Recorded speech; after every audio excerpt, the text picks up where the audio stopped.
నెల్లూరు జిల్లా రాపూరు మండలం గోనపల్లి గ్రామంలో మహిళా రైతు ఆవేదన. అర్ధరాత్రి 170 నిమ్మ చెట్ల తోట చుట్టూ ఉన్న ముళ్ల కంచెను ధ్వంసం చేసిన గుర్తు తెలియని వ్యక్తులు. రాపూరు మండలం గోనుపల్లి గ్రామానికి చెందిన గాలి శంకరమ్మ అను మహిళా రైతుకు గొల్లబోయస్వామి సమీపంలో తన పొలంలో నిమ్మ చెట్లు సాగు చేస్తుంది. సోమవారం రాత్రి గుర్తు తెలియని వ్యక్తులు పొలంలో ఉన్న నిమ్మ చెట్లను చుట్టూ ఉన్న ముళ్ల కంచెను ధ్వంసం చేయడం జరిగింది. మంగళవారం ఉదయం తన తోట దగ్గరకు చేరుకున్న శంకరమ్మ జరిగిన విధ్వంసం చూసి బోరును విలపించింది. ఈ విషయంపై శంకరమ్మ మాట్లాడుతూ, ఈ పొలం 20 సంవత్సరాల నుంచి తన అనుభవంలో ఉంది, పట్టాదార్ పాస్బుక్ కూడా ఉందని శంకరమ్మ వాపోయారు. ఇదే గ్రామానికి చెందిన కొంతమంది వ్యక్తులు తమ కంచెను చెట్లను ధ్వంసం చేసి ఉండవచ్చని అనుమానం వ్యక్తం చేసిన శంకరమ్మ, దీనిపై తహసీల్దార్ ఎస్ఐకి ఫిర్యాదు చేసిన శంకరమ్మ విచారణ జరిపి నాకు న్యాయం చేయాలని అధికారులను కోరారు. గాలి శంకరమ్మ, నేను గోనుపల్లి గ్రామం మాది.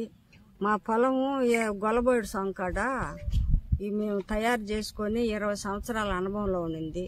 20 సంవత్సరాల తర్వాత గవర్నమెంట్ మాకు పట్టా ఇచ్చిండ్రు.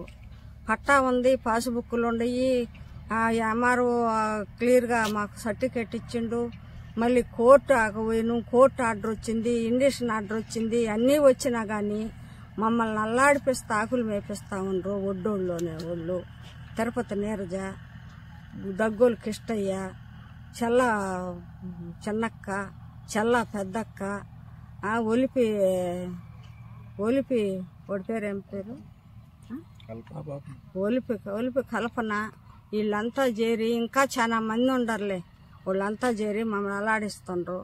ఇది వరకు మేము కంపలాగేసిండ్రు, రాళ్లు నాటుకున్నాం, రాళ్లు లాగేసిండ్రు. మళ్ళీ మొన్న టెంచి వేసినాము, 2 లక్షలు ఖర్చు మాకు, 2 లక్షలు నాశనం నలబుగ్గులు చేసిండ్రు, చెట్లన్నీ బెరికేసిండ్రు. నాకు ఒక్క కొడుకు, ఆ కొడుకు చచ్చిపోయిండు, నాకెవరు దిక్కులేరు. నా కొడుకు 2 ఆడపిల్లకాయలు, నేను ముసలాయన అంటే పెరాల్సిన వచ్చి ఇంట్లో ఉన్నాడు. మాకే ఆదరవ లేదు, ఇదే ఆదరవ. మమ్మల్ని ఈ ప్రకారం ఇబ్బంది పెడుతుండ్రు. మాకు దయచేసి అధికారులు మాకు సాయం చేయాలా, మాకు సాయం చేసేవాళ్ళు ఎవరు లేరు. మమ్మల్ని ఇదే ప్రకారం మాకు అన్ని డాక్యుమెంట్ ఉన్నా కానీ మమ్మల్ని ఈ పని చేసి ఇబ్బంది పెడతా ఉండరు, అన్యాయం చేస్తా ఉండరు. సార్ మీరే న్యాయం చేయాలా. నిమ్మ చెట్లు వేసినాం సార్, 10 రోజులైంది. నిన్న కూడా నీళ్లు పట్టినాం ట్యాంకర్తో, ఇంటికి పోయినాము. 10 గంటల దాకా ఏం జరగల. 10 గంటల తర్వాత వచ్చి రాళ్లన్నీ పగలగొట్టేసి నానా గాబర్ చేసి చెట్లన్నీ నిమ్మ చెట్లు పెరికేసి గందరగోళం చేసేసి పోయినరు.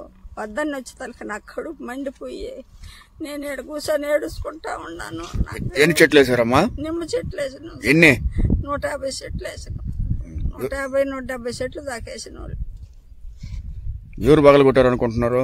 ఓళ్లే సార్, మాకు ఈ రోజులు ఓళ్లే. తిరుపతి నీరజ వాళ్ళు, వాళ్ళ నాయన దగ్గోళ్ళకి ఇష్టయ్యా, వాళ్ళ కట్టంతా